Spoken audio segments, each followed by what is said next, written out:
Ya, jadi simak baik-baik penjelasan dari Al Ustadz.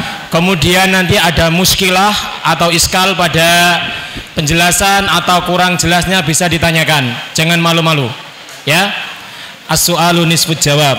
Pertanyaan itu separuh daripada jawaban. Baik, sudah siap?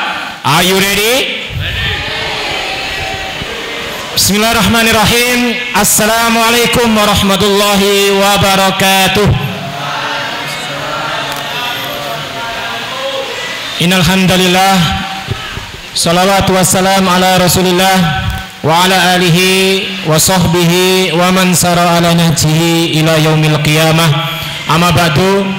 Alhamdulillah, segala puji bagi Allah Subhanahu wa taala karena nikmatnya kita berjumpa lagi di sesi yang kedua, dan kali ini ada sedikit tema tentang bagaimana peradaban Islam mewarnai dunia. Alhamdulillah kemarin saya diberitahu oleh panitia, Ustadz jadi moderator sekaligus pembanding. Siapa yang mau dibanding-bandingkan? Ya, kalau dibanding-bandingke disaing-saingke ya mesti kalah toh. Nggak boleh dibanding-bandingke disaing-saingke, mesti kalah. Ya, maka ada sedikit faedah saja mungkin dari kami tentang bagaimana peradaban Islam mewarnai dunia. Kita sebagai seorang muslim jangan minder, ya. Jangan minder merasa sekarang ini muslim terjajah, rendah dan tidak memiliki kekuatan apapun. Tapi sejatinya kalau kita lihat flashback ke belakang, bahwasanya di tahun 700 sampai 1000-an Masehi, ilmu-ilmu pengetahuan itu luar biasa yang dihasilkan oleh para cendekiawan muslim. Salah satu contoh Ibnu Sina, ya. Ibnu Sina ini adalah bapak anatomi daripada kedokteran modern. Membuat buku menerjang bagaimana teknologi-teknologi Romawi dan Persia. Ini Ibnu Sina, seorang muslim. Kemudian ada lagi Muhammad Khawarizmi. Muhammad Khawarizmi ini bapak matematikanya, orang muslim yang dengan logaritmanya, ya, itu bisa membuat komputer, ya. Komputer itu daripada logaritma. Masya Allah. Ini bapak matematika Muhammad Khawarizmi tahun 790-an. Ini ada Al-Jabir dari Baghdad, penemu robotik pertama yang menggunakan teknologi hidrolik. Kalau di sini ada yang tahu, hidrolik itu adalah gerakan piston yang dihasilkan oleh fluida. Fluida itu cairan. Kalau kita lihat motor kita, tahu motor ya, ada piston, shaker bilangnya orang sini. Itu gerak itu karena ada dorongan oli yang kencang, deg deg deg deg deg deg gitu kan. Nah, itu ada gerakan panas lalu menghasilkan gerakan. Itu nanti bis Ustaz. Kalau kita ngerem, lihat kan suaranya gimana? Itu pneumatik dan hidrolik. Itu hasil daripada cendekian muslim, subhanallah. Maka tidak heran sekarang Hamas sono Gaza. Apa Ustaz? Bukan. Bisa menemukan roket yang tidak bisa ditemukan oleh orang-orang kafir, yang mampu menjangkau sekian ratus kilometer. Subhanallah, dari barang-barang rongsokan. Kenapa? Karena kaum muslimin sesungguhnya memiliki ilmu yang sangat luar biasa dan kemajuan teknologi yang perlu kita kembangkan lagi. Siapa tahu dari sini bisa menemukan drone dari Indonesia misalnya nyetir, ya. Terus bahan energinya angin dan panas matahari mungkin. Jadi gak perlu ngisi ngecas HP dan lain, ngecas baterai dan lain sebagainya. Jadi ini adalah peradaban muslim, ya, di zaman dahulu, dan kita sekarang melihat bagaimana sosok para pejuang kita dengan hidup seadanya di bawah lorong-lorong, tapi mengagetkan para adidaya besar Israel dan Amerika, ya. Ini sebagai bukti bahwasanya Islam tidaklah kalah. Siapa kata kita kalah gitu kan Ustaz ya di sini ya. Kata siapa kita kalah, betul. Kata siapa kita kalah. Nah, ini ada kitabnya, Masya Allah. Ada judul bukunya di sini. Silakan yang belum order nanti bisa order. Waduh. Masya Allah. Nanti kan di masjid itu nggak bisa beli di sini. Nanti. Subhanallah. Ya, ini adalah peradaban Muslim yang perlu kita ketahui. Agar apa? Kita lebih semangat lagi. Oh, ternyata Muslim itu bukan mengekor saja, bukan hasil-hasilnya ini dari penemuan kafir. Bukan. Betul. Ini adalah penemu-penemu Muslim yang perlu kita ketahui. Matematika, komputer, laptop, semuanya sampai Jacobs yang punya iPhone itu ya mengadopsi ilmu daripada Muhammad Al-Khawarizmi. Ikhwani fillah, mungkin penjelasan yang akan disampaikan Al-Ustadz Edgar Hamas akan lebih lengkap lagi. Maka simak baik-baik, pasang telinganya, kemudian buku dan bolpennya disiapkan. Tafadhol Ustaz. Syukran Ustaz. Barakallahu fiik. Ngopi dulu Ustaz. Ngopi. Ngopi. Saya ngeteh dulu aja. Ngopi tipis-tipis. Bismillahirrahmanirrahim. Assalamualaikum warahmatullahi wabarakatuh. Waalaikumsalam warahmatullahi wabarakatuh. Kopi ini, kalau teman-teman tahu sejarahnya, kamu akan bangga jadi Muslim. Nyeruput dulu, bentar. Lezatu. Membuminya lezatu. Pernah ada masanya di abad pertengahan, paus, bukan paus di laut, ya, paus di Eropa, itu mengharamkan kopi kepada orang-orang Nasrani. Kenapa? Karena kopi yang lagi saya seruput lagi, mohon maaf, ini adalah minuman yang kata mereka minuman infidel, minumannya orang kafir alias minumannya orang Muslim. Jadi pernah ada fatwa, kalian orang Eropa jangan minum kopi karena kopi itu minumannya umat Islam. Sebab yang pertama kali mengolah kopi menjadi minuman yang enak untuk dinikmati itu adalah kaum muslimin. Asalkan ngopinya jangan sambil wifi sambil mabar. Ayo enggak. Zaman dulu ulama kita, kenapa ada sebuah pepatah apa namanya? Kalau Anda ingin mencari kemuliaan, maka berjagalah di malam hari. Apa sih pepatahnya? Waman talabal ula sahirul layali. Siapa yang mencari kemuliaan, hendaklah dia terbiasa tidur sedikit. Sahiro al-layali, malamnya dia isi dengan melek. Kenapa ada pepatah itu? Karena ulama kita sambil nulis, sambil ngopi. Kalau kita sambil mabar, majelis bareng, sambil ngopi teman-teman semua. Dulu aja teman-teman, jadi gini, kenapa saya ngomong dari sini? Karena pernah ada masanya umat Islam itu menjadi trendsetter budaya dunia. Kalau sekarang kan, pernah nggak teman-teman yang akhwat mungkin ngelihat ngobrol antara Najwa Shihab sama Maudy Ayunda. Mereka tuh kan maniak belajar ya. Oh iya aku suka banget kalau mau ujian, ya aku seneng kalau mau ujian. Mau ujian seneng. Manusia macam apa itu? Enggak. Tapi dua orang ini pintar dan dua orang ini sama-sama memaham bahwa orang keren itu kuliahnya tuh di Eropa, di Harvard, di Oxford, di Stanford, di MIT. Orang zaman sekarang standar keren itu kuliah di Barat. Tapi teman-teman, saya kaget sendiri ketika ada sebuah kalimat dari Gustave Le Bon, seorang ilmuwan Perancis. Dia bilang begini, pernah ada masanya ketika raja-raja Eropa tidak bisa menulis nama mereka sendiri, sementara anak-anak jalanan di Andalusia sudah pandai dalam berpuisi. Bahkan teman-teman, ini unik, ini menarik, ini fakta unik. Surat sahabat pena, budaya surat menyurat itu dimiliki oleh kaum muslimin pertama kali. Surat cinta kerinduan seorang suami sama istrinya itu dimulai sejak umat Islam dan itu ditiru sampai sekarang di seluruh dunia.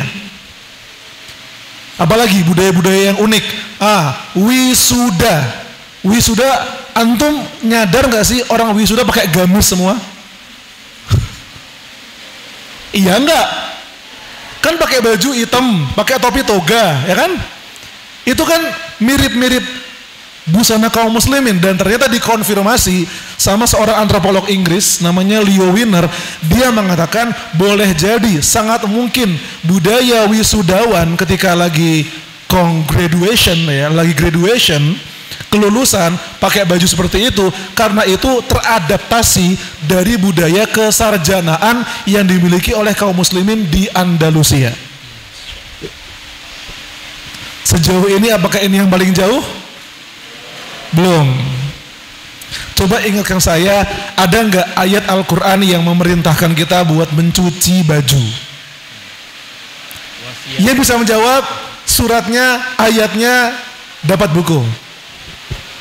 Ayo. Cluenya, gak usah pakai clue lah, coba. Ada yang mau jawab? Ada tadi? Antum udah jawab belum tadi? Udah. Udah, yang lain. Ada yang belum jawab? Ayatnya singkat. Oke, belakang. Yang belakang udah jawab. Yang mana ya tadi? Semuanya ngancung lagi. Keras. Al-Mudaththir ayat. Sip, itu yang pakai cadar ya. Yang sana. Ya kan, udah ya, udah jawab berarti ya. Jawab. Oke. Siapa tadi definitif nggak? Yang tadi nanti dapat buku gitu ya. Al-Mudaththir ayat 4, mari kita sama-sama baca dari awal. Bismillahirrahmanirrahim. Ya ayyuhal muddaththir qum fa'anzir wa rabbaka fakabbir wa thiyabaka fatahhir. Dan pakaianmu cucilah, teman-teman, dan pakaianmu cucilah. Apa yang menarik dari ini? Dan secara umum, apa yang menarik dari toharoh? Setiap kita di sini dari depan sampai belakang pasti belajar fikih. Bab pertama, babnya apa? Toharoh, bersuci. Kita sebagai umat Islam, Muslim, sejak lahir mungkin bosen. Ya elah, aku nang SD yo sinaune toharoh, nang SMP yo toharoh, melebu SMA toharoh maning. Kurang ngapak tapi nggak apa-apa lah. Apa iya itu Tegal. Nah teman-teman, kita yang udah belajar toharoh sejak kecil barangkali bosen, tapi bagi orang Eropa, teman-teman semua, kita lihat dulu di Eropa mandi merupakan suatu hal yang diharamkan penguasa. Tulis Mark Graham dalam buku How Islam Created World. Pengharaman ini berakhir ketika umat Islam memasuki Andalusia dan memimpin mereka. Fokus ke tahunnya, Eropa baru kenal budaya mandi pada tahun 1100 sampai tahun 1200. Sekarang saya ajak teman-teman buat melihat kapan ayat Al-Mudaththir ini turun. Al-Mudaththir ini turun, perintah mandi, toharoh turun, itu sekitar tahun 600-an Masehi. Sekarang dikurang, 1200 kurangi 600, berapa? Jarak antara umat Islam kenal mandi dan orang Eropa kenal mandi butuh waktu 600 tahun. Itu cara saya dalam membaca sejarah. Saya tuh suka menghitung-hitung. Saya suka buat misalkan ada sebuah peristiwa, pembebasan Konstantinopel terjadi 1453. Kalau orang yang nggak ingin cari tahu, oh gitu. Tapi bagi saya yang suka sejarah, saya akan lihat ternyata Andalusia hancur itu 1492. Habis pembebasan Konstantinopel, puluhan tahun kemudian Andalusia hancur. Tapi kita jadi mikir, oh ternyata ketika Allah menakdirkan di Andalusia habis, Allah takdirkan muncul di tempat lain, namanya Konstantinopel. Jadi ketika Allah meredupkan menakdirkan cahaya Islam redup di tempat lain, Allah akan menyalakan cahaya Islam di tempat yang lainnya lagi. Itulah kenapa salah satu motivasi Portugis datang ke Nusantara. Kenapa teman-teman? Lihat contoh kalau orang paham sejarah, dia bakal, oh ini cocok banget. Andalusia jatuh 1492. Portugis datang ke Nusantara tahun 1511. 1492 ke 1511 gak lama, cuma 9 tahun bahkan. 9 tahun setelah Andalusia hancur, mereka datang ke Nusantara, dan salah satu kata-kata dari Alfonso de Albuquerque, pemimpin Portugis yang datang ke Nusantara, dia bilang, sebagaimana kita mampu menghancurkan cahaya Andalusia, kita akan hancurkan cahaya Andalusia lainnya di Nusantara. Banyak orang Eropa yang menganggap Andalusia ini punya potensi menjadi Andalusia kedua. Karena suburnya iya, penduduknya juga baik-baik, kemudian potensi keilmuannya besar. Makanya Eropa datang ke Nusantara selain untuk mencari rempah-rempah, mereka juga berusaha untuk memadamkan cahaya Andalusia kedua dari Nusantara. Seakan-akan begitu, karena emang jarak waktunya nggak begitu lama teman-teman. Dan yang bikin saya merinding lagi, lanjut dulu ya. Nah, fakta nyata, ini saya kasih tahu tadi kan bagaimana Islam mewarnai dunia. Ustadz Zikrullah tadi ngomongin tentang ilmuwan-ilmuwan kita yang mendesain banyak sekali ilmu bagi zaman kita sekarang. Satu, umat Islam pernah menjadi trendsetter pendidikan internasional. Zaman dulu, orang Perancis, orang Inggris itu bangga kalau mereka sekolahnya di Baghdad, di Kairo, di Andalusia. Bahkan ada seorang paus, namanya Paus Sylvester. Seorang Pope, seorang pemimpin tertinggi Vatikan. Dia menjadi paus, dan salah satu kriteria dia menjadi paus karena emang dia pintar, dan kepintarannya dia dapatkan ketika dia belajar di kampus-kampus kaum muslimin di Tunisia dan Maroko. Sylvester. Yang kedua, inovasi teknologi ditemukan terlebih dahulu oleh ulama umat Islam sebelum tokoh-tokoh Eropa.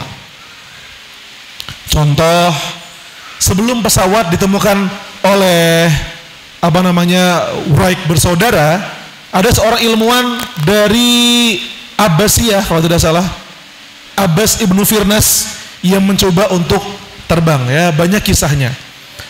Yang kedua, umat Islam identik dengan kemenangan. Dan yang keempat, dulu umat kita adalah umat yang besar dan powerful. Kalau bahasa zaman sekarangnya tuh OP, overpower teman-teman semua. Kayak Saitama, tahu Saitama? Gak ada yang tahu. One Punch Man, sekali pukul mati musuhnya. Ada karakter-karakter yang OP, overpower kayak gitu. Nah teman-teman, ada satu kastil istana luar biasa indah di Granada yang ngebuat ini bukan orang Eropa. Namanya Istana Alhambra, yang dalam bahasa Arab kita menamainya Al-Qasru Al-Hamra. Ma makna hamra? Merah. Kenapa dinamain kastil merah? Karena karena dia terbentang di perbukitan hijau, dia seakan-akan permata merah yang menghiasi permadani hijau Andalusia. Ini yang bikin mind blowing lagi. Teman-teman, saya mau tanya, kira-kira di Indonesia ada nggak puncak gunung namanya Al-Mustafa? Atau puncak gunung namanya Mahmud gitu? Ya kan di Indonesia kan Bromo, Merapi, Merbabu. Tapi teman-teman akan kaget ketika di Spanyol yang sekarang muslimnya dikit banget, ada puncak gunung, nama puncak gunungnya itu Al-Mansur, Pico Al-Manzor. Demi Allah saya nggak cocok logi. Buku yang saya tulis, konten gen saya yang ditulis, itu dari riset, dari bacaan yang kami dapatkan dari Mesir, dari Madinah. Ribuan perpustakaan kami telaah, dan kami menyimpulkan bacaan sejarah buat umat Islam di Indonesia itu baru 5% dari sejarah umat Islam yang banyak literaturnya dalam bahasa Arab. Yang sampai kita baru 5%, 95%-nya, aduh, mau kita terjemahin kita nggak kuat juga. Makanya udah diterjemahin gak ada yang baca, gimana caranya coba? Mau diterjemahin gak ada jadi buku tebel nggak ada yang baca. Akhirnya kita buat Gensa. Gensa tuh kayak gimana caranya nyulap jagung di ladang-ladang ini. Gak mungkin kan kita ngasih ke anak-anak, ayo nak makan jagungnya nih, mamam tuh serabutnya masuk ke mulut gitu, ya kan? Belum direbus, belum dibakar, nih mamam, serabutnya nyangkut di gigi. Gak mungkin.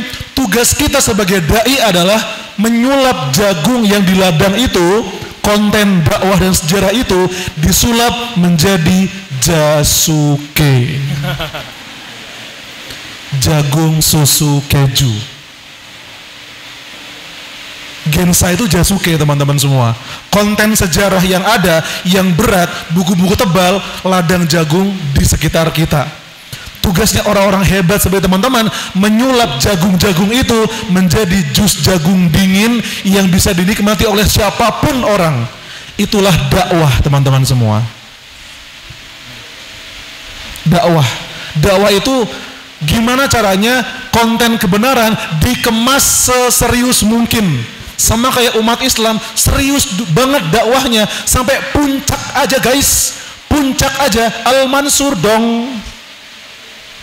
Al-Mansur di Spanyol.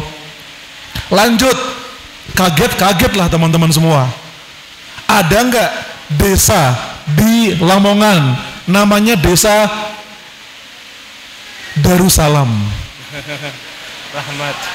Lalu, ini desa apa namanya, Ustaz? Desa Sedayu Lawas. Sedayu Lawas, wah, Jawa sekali.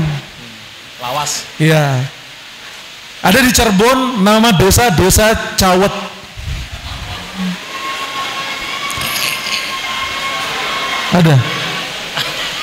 Ada lagi yang lucu, desa Tarikolot. Tarian kolot apa itu? Wow. Ada. Desa-desa tuh nama-namanya tuh unik-unik Jawa gitu. Pernah nggak di Indonesia ketemu sama sebuah desa yang namanya desa Rahmatullah? Antum akan kaget kalau anak kasih tahu ada sebuah daerah di Perancis Selatan, nama daerah itu Ramatuelle alias Rahmatullah. Ini Ustaz Edgar gede-gede cocok logi banget, kagak. Antum tahu, ini antum cari di Wikipedia pun ketemu. Jadi ada orang nanya, Ustaz, kenapa umat ini tidak mendapatkan sejarahnya? Saya jawab, kita nggak dapat sejarah, apa emang elu yang nggak mau baca? Jangan-jangan selama ini masalahnya bukan karena sejarah ditutup-tutupi, tapi karena umat Islam tidak mau belajar sejarahnya sendiri. Padahal di Wikipedia, situs ensiklopedia umum, hal seperti ini kamu temukan. Sebuah distrik di Perancis namanya Rahmatullah, dan itu original name-nya memang Rahmatullah. Nih Google Map-nya, bagi yang akhwat, bagi lihat mungkin Google Map-nya, searching ustadzah yang punya HP, Ramatuelle Rahmatullahi wabarakatuh, mungkin nama kelurahannya itu. Lanjut, mungkin teman-teman penyuka film Sufi ya, ada Sufi di sini, suka film. Nah. Setiap orang-orang Sufi itu pasti familiar dengan gambar opening ini. Disney. Apalagi kalau ada musik.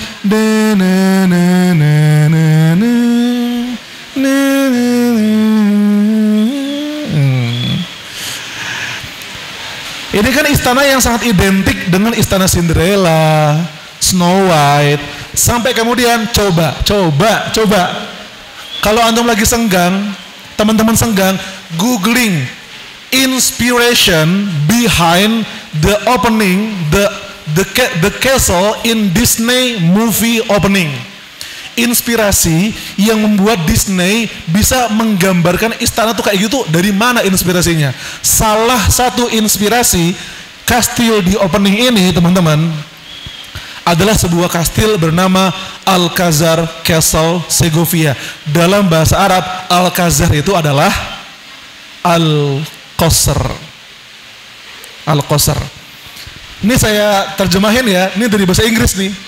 Istana inspirasi yang mengilhami banyak film dan serial TV tentang gambaran bangunan megah di masa lalu, ternyata buatan umat Islam. A Muslim era fort which was itself largely replaced by the present structure was built by the Berber Almoravid. Kastil ini dibangun oleh negara Almorabitun yang Anda bilang tadi. Yang Anda bilang ke teman-teman. Tadi pagi Anda bilang kan ya, ada sebuah negara yang diawali dari sebuah tenda. Ingat gak tadi pagi? Negara itu bernama negara Murabitun. Dan negara itu menyelamatkan Andalusia dan membuat kastil-kastil indah seperti ini. Lanjut, bagaimana Islam mewarnai dunia? Siapa di sini fans Real Madrid, Atletico Madrid? Semua orang tahu ibu kota Spanyol adalah Madrid, tapi nggak banyak orang tahu bahwa kata Madrid sendiri berasal dari bahasa Arab. Coba lari bahasa Arabnya apa? Jaro yajri. Jaro yajri majro, betul? Wa majro fahuwa jari, wa dzaka majri ijri la tajri. Majro mijro. Udah mijro, masa mijro sih? Alat buat berlari. Mungkin. Teman-teman, Madrid itu berasal dari kata jaro yajri majro. Majro yang kemudian sama lidah orang Spanyol jadi Madrid, kemudian Madrid. Ada yang berbisik, ini Ustadz lagi-lagi cocok logi. Saya ambil ini dari buku A Brief History of Madrid. Langsung mereka yang nulis. Dan kota ini dibangun bukan sama orang Alfonso, Daniela, Isabella, Elizabeth, Manete, Ronaldinho. Kota ini dibangun oleh seorang bernama Amiru Muhammad. Sejauh ini apakah ini yang paling jauh? Belum. Siapa penemu benua Amerika? Sejauh ini orang taunya Christopher Columbus. Sampai kamu baca lagi-lagi di Wikipedia pun bisa kamu dapatkan. Ada sebuah kitab namanya Murujuz Zahab wa Ma'adinul Jauhar yang mengatakan bahwa bahwa jauh sebelum Columbus datang ke Amerika 1492, ratusan tahun sebelum Columbus datang sudah ada pelaut-pelaut muslim dari Andalusia yang berlayar menuju ke Amerika Latin. Amerika, teman-teman semuanya. Cepetan aja ya. Nah, tahu ini? Bagian ini saya bahas sama Ustadz Anas juga tadi pas makan. Gitu. Antum kalau peka lagi akan dapatkan ini itu inspirasinya juga dari seorang kisah superhero muslim namanya Jack Ward alias Jack Birdie alias Jack Sparrow, yang dia merupakan bajak laut Inggris. Kemudian dia terluka di Tunisia dan dia karena melihat muamalah kaum muslimin yang luar biasa, dia memutuskan untuk masuk Islam dan mengganti namanya menjadi Yusuf Reis. Tentu bukan Ucup Reis. Yusuf, bukan Ucup. Ya Cup? Terakhir teman-teman, Perancis negara mode maju. Pernah ada masanya Perancis bahkan minta bantuan umat Islam Karena Raja Perancis bernama Francis I minta tolong kepada seorang sultan muslim untuk melindunginya dari Spanyol. Dalam suratnya, wahai sultan, saya hambamu, penguasa daerah Perancis, meminta bantuan kepada Anda untuk melindungi saya dari serangan Spanyol. Dan ini jawabannya, saya adalah sultan para sultan, penguasa berdaulat, pemberi mahkota kepada raja-raja di muka bumi. Saya baca yang mantap-mantap lagi. Saya penguasa berdaulat Mediterania dan Laut Hitam, Rumelia, Anatolia, Karamania, Rum, Zulkadria, Diyarbakir, Kurdistan, Azerbaijan, Persia, Damaskus, Kairo, Aleppo, Mekah, Madinah, Yerusalem, seluruh Arab, Yaman, dan banyak negeri lainnya. Jawaban dari seorang sultan, teman-teman semuanya. Terus di akhir, lihat di kalimat akhirnya, Sultan Sulaiman Han, kepada Anda yang adalah Prancis, penguasa tanah Prancis. Antum mau bayangkan seberapa gede umat Islam zaman itu? Ini peta negeri muslim bernama Negara Utsmani. Dan teman-teman pengen tahu segede apa Prancis? Yang saya lingkari merah. Umat Islam punya wilayah di Eropa, di Asia, di Afrika, dan Perancis yang saya lingkari merah. Wajar nggak kemudian Sultan Sulaiman bilang Prancis itu penguasa daerah Perancis? Wajar. Dan wajar nggak ketika dia minta bantuan Sultan penguasa 3 benua? Karena memang dia penguasa 3 benua, maka yang terjadi, Sultan mengirimkan bala bantuan angkatan laut untuk membantu Raja Perancis melawan Spanyol.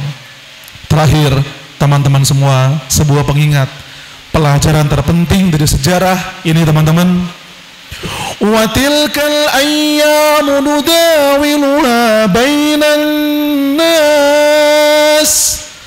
Dan kemenangan serta kekalahan kami pergilirkan di antara manusia. Teman-teman mungkin nanya, akan ada yang nanya, Ustadz, umat Islam dulu jaya, kok sekarang kayak gini? Ustadz, dulu Eropa perasaan gak keren-keren amat, tapi kok sekarang hebat? Ustadz, dulu Afrika kaya, tapi kok sekarang miskin? Ustadz, dulu Jepang, Cina bukan apa-apa, tapi kok sekarang raksasa ekonomi? Jawabannya, watilkal ayyamu nudawiluha bainan nas. Kemenangan dan kekalahan itu Allah pergilirkan di antara manusia. Dan seorang pakar sejarah bernama Dr. Roghib Sirjani berkata, ini penting sekali. Kenapa kita perlu belajar sejarah? Karena setiap menang ada syaratnya dan setiap kalah pasti ada sebabnya. Kenapa Eropa bangkit? Karena mereka belajar dari kaum muslimin, tapi kaum muslimin lupa sama diri mereka sendiri. Kenapa Cina sekarang maju? Karena mereka belajar dari sejarah mereka. Kenapa umat Islam kok gini-gini aja? Karena umat ini lupa dirinya siapa. Penting banget. Teman-teman pernah nggak lihat sinetron? Orang diperban, amnesia, bangun-bangun. Apa kalimatnya? Aku siapa? Aku di mana? Kamu siapa? Kamu dokter kan? Saya di mana? Gitu kan? Itu adegan-adegan template orang amnesia kemudian dijahatin. Aku suamimu. Padahal bukan. Tapi itulah keadaan umat Islam, umat amnesia. Kalau saja dia tahu siapa dirinya, dia akan sadar, oh ternyata umat ini bukan figuran. Ternyata umat ini bukan mainan. Ternyata umat ini bukan orang yang biasa-biasa saja. Umat ini pernah menjadi pemimpin dunia. Umat ini pernah menjadi guru rindu untuk dunia. Dan kita memutuskan buat duduk di sini tidak cuma untuk mengenang masa lalu, tapi mengubah masa lalu menjadi rambu dan mengubah kenangan menjadi panduan. Learn history, repeat victory. Belajar sejarah dan ulangi kemenangan. Itulah frasa yang Gensa gaungkan sampai sekarang. Kita nggak akan bisa menciptakan masa depan umat ini kalau tidak belajar dari masa lalu. Dan saya berdoa teman-teman, semoga teman-teman tidak hanya menjadi orang yang paham sejarah, namun juga menjadi orang yang merangkai sejarah baru.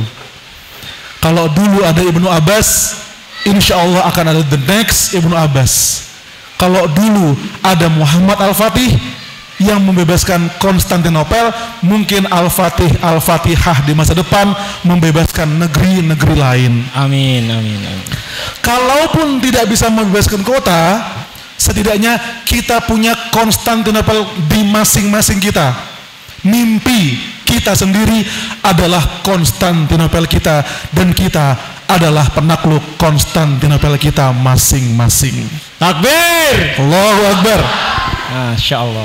Itu dia teman-teman, sebab dan syarat itu hanya bisa dipelajari dari membaca sejarah. Wassalamualaikum warahmatullahi wabarakatuh. Waalaikumsalam warahmatullahi wabarakatuh. Jazakumullah khair Ustaz atas pemaparan di sesi yang kedua ini. Masya Allah, luar biasa. Seharusnya kita seorang muslim itu bangga dengan sejarah kita. Kalau kita tengok tadi bahwasanya dijelaskan tentang Avatar, ya kan? The Legend of Aang. Ada sekarang Avatar Korra, ya, book 1, book 2. Mantap. Tahu aja saya. Nah, itu adalah sebuah inspirasi bagi orang kafir merindukan sesosok pendamai. Sesosok pendamai yang bisa mendamaikan dunia. Tapi kalau kita lihat di Hindu scripture atau di kitab orang Hindu, Syekh Zakir Naik itu mengulik bahwasanya Avatar itu ada tertera dalam kitab Hindu, namanya Avatar Kaliki. Avatar Kaliki. Dan Avatar Kaliki ini sifatnya persis dengan Nabi Muhammad SAW, yang dia bisa mendamaikan dunia, mendamaikan suku-suku dan bangsa. Subhanallah. Maka kita layak bangga terhadap sejarah kaum muslimin. Kenapa sih orang Korea membuat drakor-drakor yang sangat romantis? Kenapa? Karena sesungguhnya di Korea 60% pergugatan cerai dilakukan oleh seorang wanita kepada suaminya. Mereka merindukan apa? Keromantisme dalam rumah tangga. Islam memiliki cerita yang luar biasa. Bagaimana romantisnya Khadijah dengan Nabi Muhammad, bagaimana romantisnya Abu Darda dan Ummu Darda. Subhanallah. Ya, bagaimana romantisnya Rasulullah kepada Aisyah radhiyallahu anha. Dan mereka membuat film-film Avenger, Batman, Spider-Man, apalagi Iron Man, apalagi men yang lain. Kenapa? Mereka merindukan sosok superhero.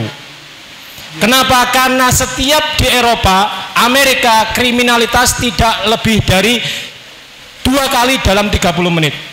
Kok 30? 1 menit itu ada kriminalitas. Mereka merindukan sosok pahlawan. Kita memiliki pahlawan yang luar biasa. 1 orang banding 1000 orang. Ada Zubair bin Awam, kok Khalid bin Walid. Subhanallah. Itu adalah real superhero-nya kaum muslimin. Mereka tidak memiliki itu. Dan kenapa tadi dijelaskan? Sebab seorang muslim dari Jazirah Arab yang tidak dilirik oleh 2 imperium adidaya besar, Persia dan Romawi, tapi bisa menaklukkan dunia.